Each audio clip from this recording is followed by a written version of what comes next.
Welcome to Never Shut Up. It's your boy Marcellus Wiley, and don't let this smile fool you. You know I start off every show letting you know what I'm going through, especially this morning.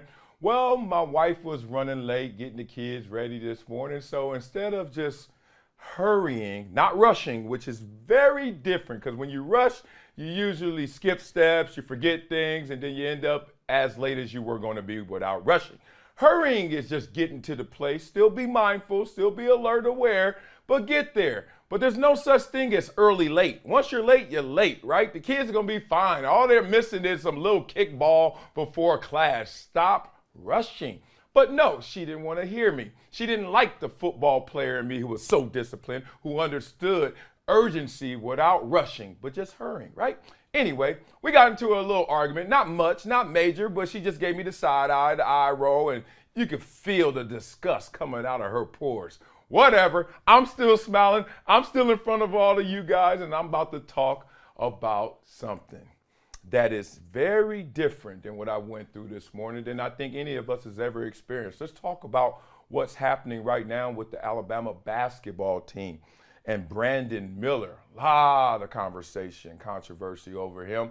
Should he have been allowed to play? Miller time, as everyone is saying. Now let's talk about this, because Brandon Miller, let's just get the story and the facts out first. Brandon Miller, who is a top prospect in the NBA draft, number 3 overall on most mock drafts, was texted by a teammate, Darius Miles, who texted him basically to bring him his gun, Darius Miles' gun.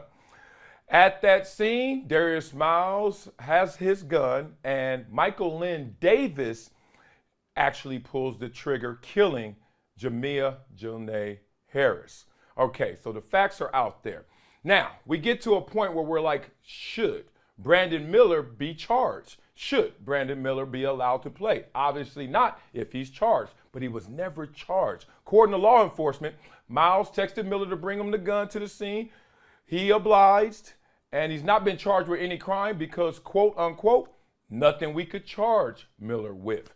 So right now, in terms of legal circumstances, you can't indict him, you can't charge him, so therefore we can't even convict him in the court of public opinion. Oh, but that never has stopped the court of public opinion.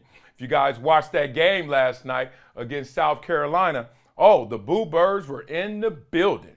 Now, Brandon Miller is going through a lot right now because you got to think, go back to those times, your age where your peer pressure is at its highest. You're in college.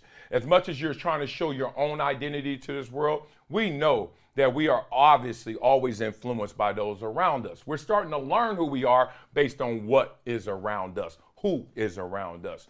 So in this moment, when you get that text, I want to put you guys in this position because I heard the Boo Birds. I know everyone is trying to convict them in the court of public opinion, but I wonder what you would do if you were in his shoes. Brandon Miller gets a text from his teammate, from his friend, who asked him to bring him his gun. What would you do? Me, personally, I know the first thing I'm thinking is what is going on, what is happening, and why. At the same time, at my maturity level at that age, I'm not so certain I would ask those same questions. I don't know in the moment when someone wants their possession and their possession is a gun, if I'm going to actually pump the brakes enough to say, why? How come? Where are we going? What are you doing? Instead, I would say, you know what? He wants something that's his. I'm going to bring it to him. But I'm not stupid. What am I bringing him? I'm bringing him a gun. Now, are we going to the firing range? We going to the gun range? No. Are we going to get it inspected and cleaned? No. I'm bringing him his gun, so already I feel like I'm stepping in it, even though I know it's not me and my doing. But I am complying with it, right? I am obliging this. And that's the tough part because there feels like, even though criminally there may not be anything here, just common sense tells you this doesn't sound so good, right? This doesn't sound like this is going to end well. Why would you even keep the train rolling? But I can look back in my life numerous times where I didn't know the outcome. I expected not a good outcome, but I still went along for the ride. And Brandon Miller did. He brought that gun along for the ride. And obviously we know what happened from that situation. Sad, unreal. But, you know, we have to talk about Brandon Miller in a different respect, not just, oh, he should be charged with some, like everyone else in this situation, right? Miles and Davis charged with capital murder, major. But when you talk about Brandon Miller, he's also the basketball player. The reason we're talking about him is because he scored 41 points against South Carolina in an overtime victory, right? So when you start thinking about that, wow, the ability to compartmentalize, the ability to have that level of mental toughness, knowing that the whole world is judging you. The whole world, it feels like, is trying to condemn you and come down on you. And you're still able to find solace on that hardwood and able to harness all of your abilities and talents and go out there and fully express them. That's commendable. That is actually commendable. The fact that this guy knows right now in court of law, right now at the police precinct, I am not a suspect. However, to everyone else, not only am I a suspect, they think I'm the guy who did it or pulled the trigger or might as well pull the trigger because I was complying in this circumstance. And he still was able to weave and navigate and express himself in his athletic talents and ability. That's commendable, guys. Now, what is going to come from this? Is he going to have to live through this harsh judgment for the rest of his college career? For the rest of his pro career? For the rest of his life? Or are we going to actually let the facts lead us into saying, you know what? Maybe we misread this. Maybe we have been misled. Maybe we don't know everything about this. Maybe we should spare him that judgment. Because you know me, facts over feelings. Facts before feelings. And the fact of the matter is, if you're looking at Brandon Miller explicitly, he has done nothing criminally wrong as of yet, not charged. But it just feels weird, doesn't it? It just feels weird like, dude, you let another guy on your team, first of all, he has a gun, really? Is that the smartest thing at this age? And okay, it's your legal right to have a gun, and he's of age, okay. But he wants his gun, and where did he go? Did he go to the club? Didn't he go to a bar? Didn't he go to the area where they all hang out? Why does he want his gun? Like, 2 + 2 is 4 in school.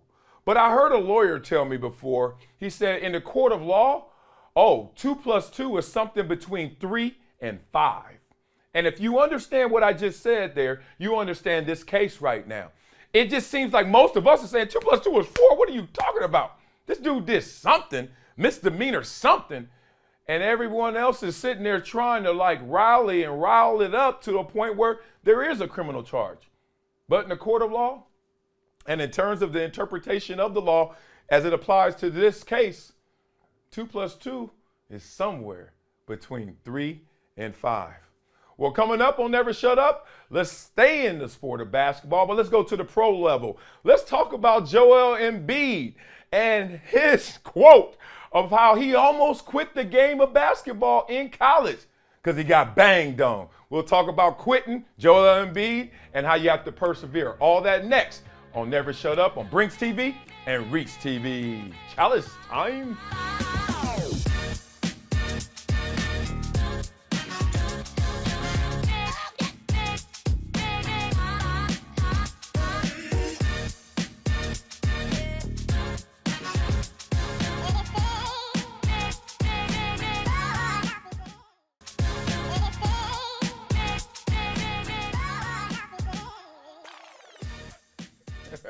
Welcome back to Never Shut Up. Your boy Marcellus, Wiley here, just laughing about the road, the journey to getting right here. And it's laced with triumphs and victories and losses, and even times where you wanted to tap out, just wanted to quit. Oh my God, I gotta read this quote right here from Joel Embiid. I'm gonna actually read it off my phone because I couldn't cut and paste it. Here we go. It says, Joel Embiid, my very first scrimmage at Kansas, I got dunked on so hard that I almost quit. Tarek dunked on me so hard that I was looking at plane tickets home. Talking about Tarek Black banging on him. Have you ever seen Tarek Black before? Yeah, I bet that bang hurt. Okay, let's talk about this. It just made me think. Obviously, I always pose the question to you guys in the audience. We'll check the comments. But have you ever wanted to quit? And if you say no, you can now leave the chat. You can now leave the viewing room. You can now leave the world, lying ass. Yes, who hasn't wanted to quit before? I don't care what it is. This could be the most passionate, beautiful, joyful thing in the world. It could be love making. How many guys complain? Man, one of my boys always does. It could be that. He's like, man, just went too long. We just were there too long. And I'm like, damn, dog, you're a little selfish in this moment, right? What about her? It could be that, which we all love, but still you're like, all right, how long are we going to be here, right? It could be that, and it could be something stressful. It could be something strenuous. It could be something as beautiful as playing basketball. Who wouldn't want to play basketball professionally? But at the same time, it is work. It is your job. Let's talk about this. There were 2 times in my life I wanted to quit. The first time was Pop Warner. And I was maybe 12, 13 years old, balling out of control. I ain't gonna lie. I think I'm really, if we put film on film, I don't care who you talking about, I think I'm a top 5 running back all-time Pop Warner level. How Al Bundy of me. How old school, like, oh, look at me, does that sound? But I ain't lying, dog. My film is silly. It's sick. And I've actually played my film for some of my pro teammates in Buffalo and San Diego, et cetera. And they all looked at me the same way y'all looking at me, like, dude, who cares? And yeah, right. And then they watched it. They actually sat down and watched it. And they're like, damn, Wiley, what the hell? It was like, what happened to you? You used to be really good. Like, I was like, forget y'all. So here's the thing. And I was coming home from practice, and I just look outside and see everybody on their big wheels, on their Huffies, on their mongooses, jumping over ramps, just hanging out, then going in the house, playing a little Nintendo, over there playing ColecoVision, Odyssey, and I was just like, I'm coming home to change clothes, to put on pads and a big old helmet bigger than my head and my body, to leave, and I'll be back in 3-4 hours, already beat up, and still got to have dinner and do my homework. I got tired. I wanted to tap. I wanted to quit. And I remember going to my dad. I was like, Dad, I don't want to play football no more. I want to go practice. I don't want to do anything no more. And I remember that day. He said, you don't want to play anymore? I was like, no. I thought he was listening to me like, oh, okay. I was like, no, I don't. I thought he was on my side. He was like, okay, I get it. You don't feel like playing anymore. Let's think through this. All right, here's the deal. You already signed up. So you're going to play this year because it's your commitment. Once you sign up, you actually tell them you're going to play for that team that year. We're going to play this year. After this year, you don't want to play anymore. You come to me after the season and say you want to quit. You're not even quitting. You're just not playing anymore. Fine with me. And my daddy knew, that old man wise. He issued a challenge basically. Finish what you start, and then at the end of it, reassess it. And he knew at the end of the season that my reassessment was going to be, oh, where we signed up for next year, Daddy? I am playing some more football, obviously. And I continue to play all the way through the pro level, as you know. But there was another time in college that I didn't want to quit, but I certainly wanted to alter the commitment. Went to Columbia, right? I had a lot of big school offers. Decided to go to Columbia for the academic reputation, a high safety net, New York City, etc., right? Get there, and I'm balling. First year, MVP. Second year, we got a bad team, but I'm still doing all right. And then I started looking around like no one is noticing me. Not only the NFL level, forget that. That was far-fetched at that time. I'm just like on campus. Like, I'm just talking about student body. I'm talking about the girls at the pub. Like, nobody gave a damn about me playing Columbia football. I come back home, all my boys go to big schools. They got the full sweatsuit on. They got the shoes that match the sweatsuit, headband, and everywhere we went, girls would even know where they played. Me? Columbia. Where? Columbia. What? Columbia. Where's that? And then one of my boys, you know, he said this in high school, and he kept running that joke like, man, I didn't know you was going to go to South America to go play football. I was like, dog, Columbia's in New York, not South America, ignorant. So anyway, that was my life. So I wanted to tap out. I wanted to alter. I wanted to go to the big school. I was going to transfer to Cal Berkeley. I was going to transfer there. Still had to have a great academic reputation, and I always wanted to go to Cal. And I was like, all right, I'm going through the process, and I'm going through it. And everybody like side-eyeing me. They trying to show me love at Columbia, like, don't leave. But at the same time, they're like, man, he about to tap, damn it. And I went into my godmother's office, Jackie Blackett. And I remember talking to her about the transfer. She kind of played it just like my dad did. And she said, oh, all right, let's go through the process. You make it to the NFL, you go to Cal, Great for you. You stay at Columbia, you make it to the NFL? Is that greater for you? But here's the thing, and I was like, that's interesting. She said, forget all that because you're going to be fine any way you go, right? Here's the thing. Why did you come to Columbia? And I was like, well, I wanted this Ivy League education. I also wanted to play football here and be the big fish in the little pond, but the big pond is really New York City, and this is just the little pond next to it, inside of it, right? And she was like, did you achieve that? Ooh, I was like, oh. I was like, no. She said, is that still in front of you to be achieved? I was like, yeah. She said, so why are you quitting? Oh, I can feel it still like now. She was like, what are you doing? She's like, everything that you want is right in front of you. And that includes going to the NFL. If you stick with it and you go after it.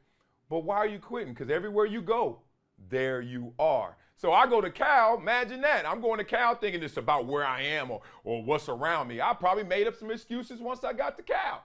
Boy, I bunkered in, put them concrete shoes on, said Columbia is for me, and I am Columbia. And as you guys know, because I didn't tap out, because I didn't quit, because I stuck to my commitment, I made my dreams a reality.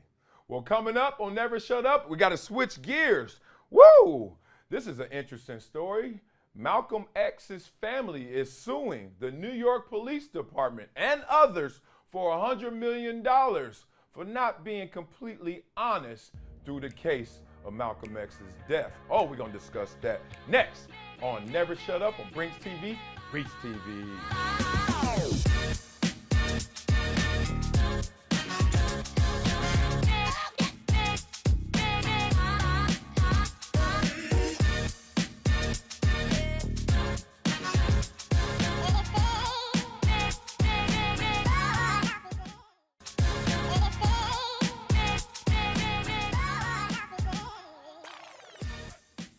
Welcome back to Never Shut Up. It's your boy Marcellus Wiley, and this is an interesting case right here.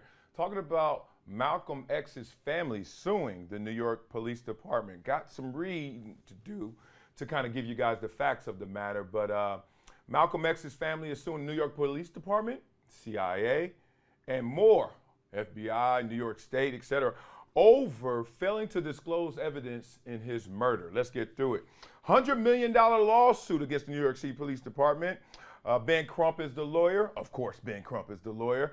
Malcolm X's daughters, they held a press conference in Manhattan saying that they're going after New York City, New York State, DA office, FBI, CIA for the wrongful death of Malcolm X. They're saying that we're going after all the government agencies that purposefully withheld evidence from the men who were wrongfully convicted of the 1965 murder. And if you see this in writing, you start to realize this is going to get real. They think that law enforcement dropped the ball with bringing X's actual killers to justice and that they all should be compensated. All right. Ben Crump says that the lawsuit is about those who conspired with the trigger men to carry out the slaying. That's strong words right there. We know that 3 people were convicted, 2 wrongfully convicted. The third always stated that the other 2 had nothing to do with it. And one of them was awarded $36 million for the wrongful conviction. I think the other one has passed away. What do you do in this situation? I mean, I don't know how many documentaries I've seen of Malcolm X in his life. Matter of fact, right now, I'm watching, and I know I'm late, but I'm watching The Godfather of Harlem, and watching that with Forrest Whitaker. They got a Malcolm X in there. Dude, I thought Denzel nailed Malcolm X. Yo, this dude, I don't even know his name, this dude not only looks dead on Malcolm X, but he has me thinking, you know, someone acts so good, like you got to go back to the original person to make sure that they're not influencing you, because I'm like, you act better than Malcolm X did at being Malcolm X. Like, I had to go back and look at some original tapes. I was like, dog, did Malcolm X really act like that? It was amazing. He's killing the performance. But you can also learn a lot from that performance and learn a lot about that time, those experiences, and Malcolm X as well. Obviously, there's been so much talk, so much fodder of what really happened. But I think that's to this case's point, that what really happened has not been properly identified and properly shown to the world at large, especially to Malcolm X's family. So if you talk about government agencies being a part of a conspiracy to kill Malcolm X, and then they wrongfully convict 2 people for sure, then we have some unanswered questions, right? And I think that's where we are. Like, answer the questions, and now we have different answers. Why are these answers different than they were from 1965 to present day? And because of that anguish, because of that pain, that trauma, because of that family cannot close off this case in terms of understanding, there's some compensation to be had. First, you have to prove the conspiracy. Let me just say lazily, from my vantage point, it seems like that may not be the most difficult thing. I've heard time and time again the wiretaps and how they were undermining the Nation of Islam, the Fruit of Islam, to make sure that they had the infighting that led to his death. And then they had their hand in his death as well. I heard that, allegedly, right? So Ben Crump is obviously going to attack that point because he's like, okay, one thing happened, but there are 1,000 explanations. Oh, maybe this is the distraction to keep us from really finding out. But we're going to find out to the tune of a $100 million lawsuit. Now, you got these answers that need to happen. Once you get those answers, you figure out why were there so many different circumstances, so many different versions. And then no one can argue this point. If you get there from 1965 to 2023, unanswered, unsolved, oh, that's going to cost you. You know this about the court of law. Like, physical pain, physical issues is one thing. But if you start talking about mental trauma, mental pain, anguish, oh, those numbers start to add up, and they add up drastically. So I'm looking at this situation like, on paper, it looks like they have a very strong case. They didn't just go in there saying, you guys did the wrong thing. They're saying because you did the wrong thing, in addition to doing the wrong thing, you have caused our family harm. Malcolm X has been gone, but his family, his legacy continues to go and is still affected because of this unsolved case. 2 wrongfully convicted, and they already in court of law had the admission and the verdict to the point where one of them got $36 million. That makes me think a little tangent, but it's still a part of this. What is the number when you lose so much of your life? Because life is precious. Time is timeless, and there's no value on time, really, just because we all get 24 hours in a day. We spend it differently, but you never get it back. Like, that's the bank account that you're never going to go up to and say, hey, I'm going to add something to it. Nah, that account's already set. Whatever it is between you, your God, your universe, whatever it may be. So how do you get it back? Someone says, you robbed me of 30, 40 years of my life.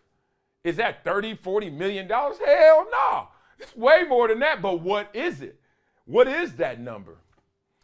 For me, I'm just saying infinity. What my son running around now? These new kids, they don't even say infinity now. They say Googleplex. I'm like, what number is that? And he's like, that's how much I would sue for. So Ben Crump, you listening to me? If I ever get wrongfully convicted of something, man, Googleplex, damn it. That's what we suing for. But in all seriousness with this case, I will be following this keenly just because I think we're going to learn a lot about the government agencies from 65 to now. That's always great. Great documentaries come from that. More than that, just to hear the difference in era and hear how high did it go up in terms of conspiracy, if it did. And then also them actually respecting that it has an effect on this family to the tune of what they will give them if they're successful in this case. What would be that monetary settlement in this case? Well, coming up on Never Shut Up, we're not done. It's full episode time. Oh, we're going to bring it back home. Yes, Nipsey Hussle and his killer, Eric Holder, convicted of 60 years to life. Let's talk about that in full detail. That's next on Never Shut Up on Brinks TV. See you tomorrow, Brinks TV. Oh, I'm sorry, Reach TV. That's it. Yeah, that's better.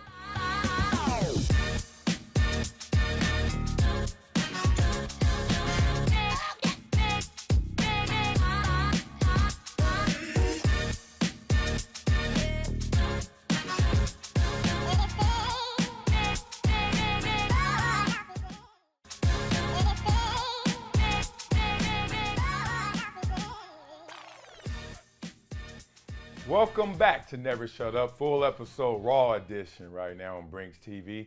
And let's talk about something that hit me, and it was raw and vivid.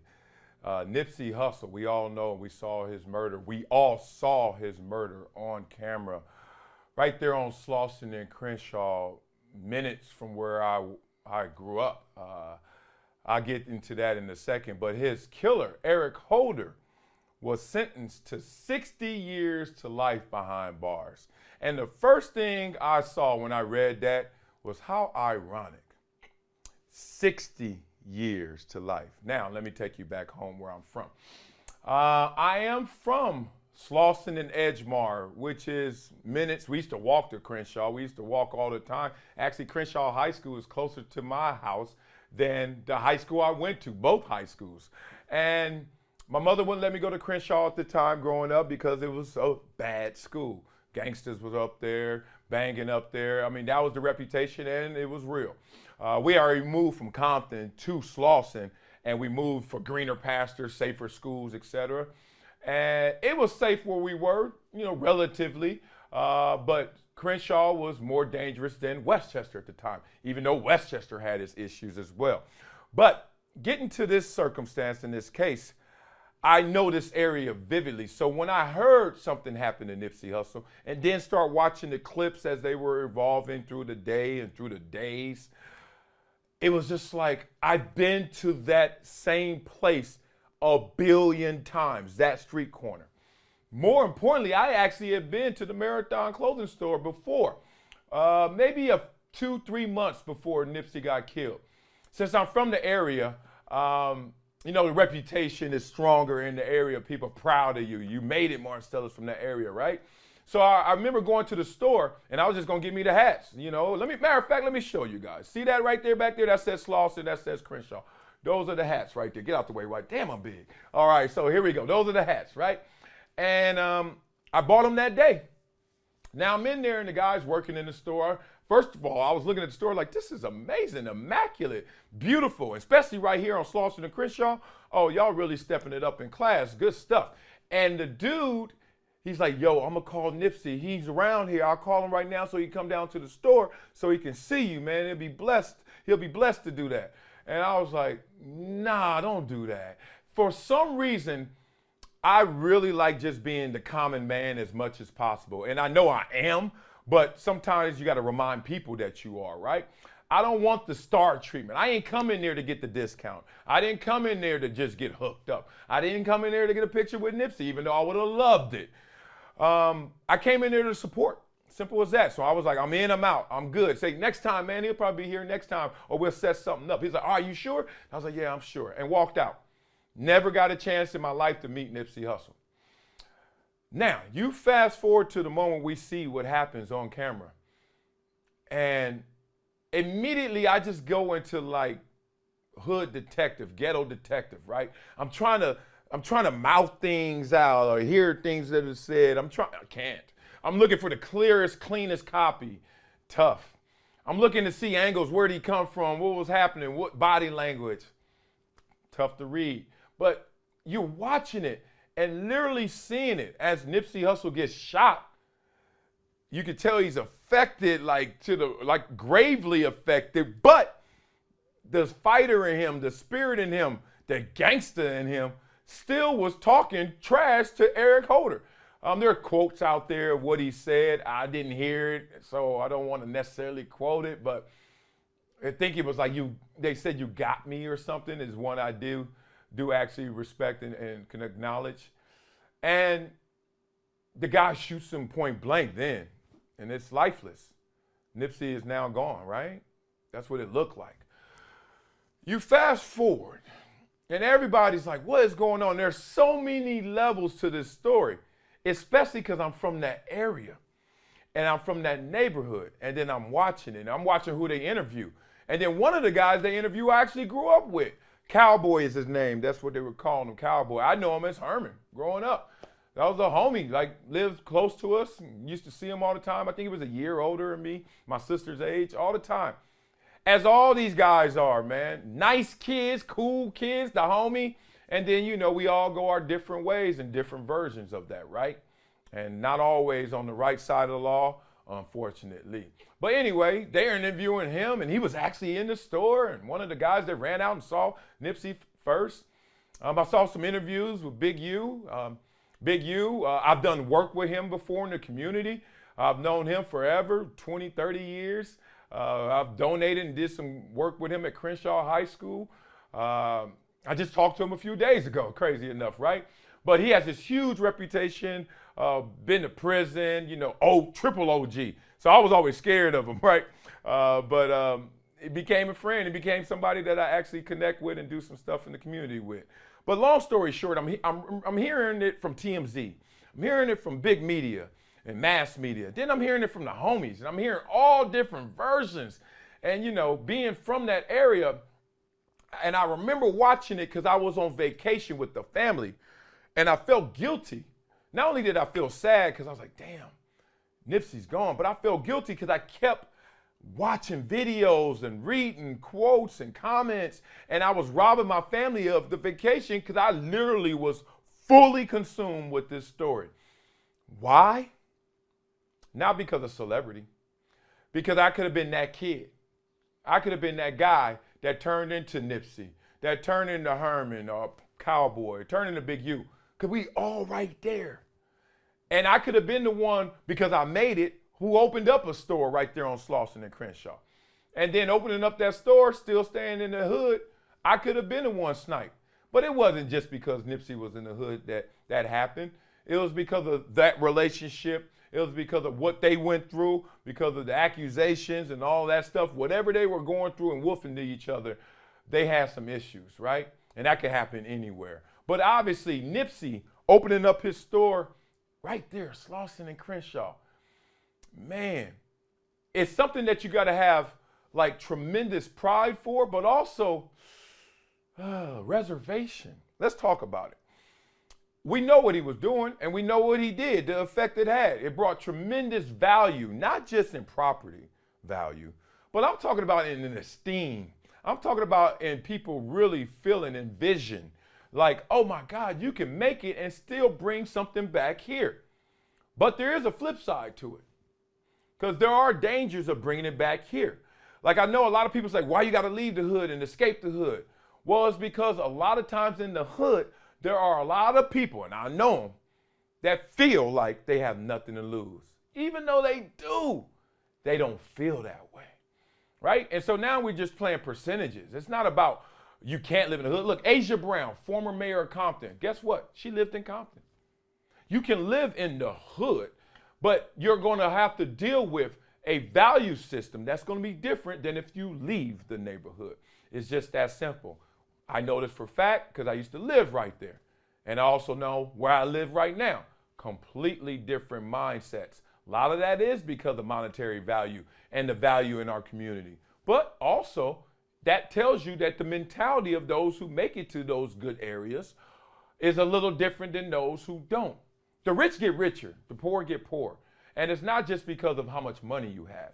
It's because how you align yourself mentally and what circumstances. Are you greater than your circumstances, right? Are you going to make sure you make it? Because for me, my body was in the hood, but my mind was elsewhere. My mind was always thinking, I got to go get it. I got to go do it, right? But Nipsey did. He got it. He did it. And he brought it back. And that's something that we should applaud, except not everybody clapping. Not everybody's clapping. Some people actually want to clap back with jealousy or envy, or the fact they don't have a value for themselves high enough. So therefore, when they see something valuable, they want it by any means necessary, at any cost, even of taking your life. Man, I've had conversations with so many guys, real gangsters, because that neighborhood, Nip was from 60s. My neighborhood was 60s. Like everybody that did gangbang in my neighborhood, they were 60s, right? And having so many conversations with those guys. Because you got to remember, I played Pop Warner with you. You know, like we were on the same little league team, bro. Like that banging stuff works and it's real and I'm not slighting it. That's y'all. But I know you. Like you were 8 years old. You were the homie. And when I have those conversations with them, man, when they take off that armor and we talk for real, it's unbelievable the amount of pain that they hold on to. Because a lot of times it's just as simple as this. If mama and daddy is not properly raising you in the house, then the streets will. And they will happily do it, right? If you don't feel the love, whether you get the love or not is not the question. I ain't say get the love, because they get love. But if you didn't feel the love, then you go outside and try and find it, try to feel it. Watching that Nipsey murder just gave me flashbacks of what could have been. You know, I'm a fork in the road kid. I tell people all the time, I was that kid that could have went right, like I think I did, or left, like I'm glad I didn't. But I know so many intimately cold-blooded killers. I know them. I've been around them, close to them, in proximity with them, and they went left. And this situation right now, crazy. 60 years, the irony of 60. He's from 60s. Like, is that a joke? Is that funny to the court system? Like 60 years and he's from 60s to life behind bars. Sad to see that, man, for many reasons, because it's discouraged a lot of people. Trust me, I've heard it. A lot of people from going back to the neighborhood and opening it up of value, unless that neighborhood has already been gentrified. So now you just talk about gentrification, of course, you're going to see mass amounts of money just taking over neighborhoods that had lesser values. But we're not talking about that. We're talking about isolated, like a guy's like, I'm from here. No, they haven't gentrified it yet. It's still the hood, whatever you want to call it. But I'm about to open up shop here and bring value.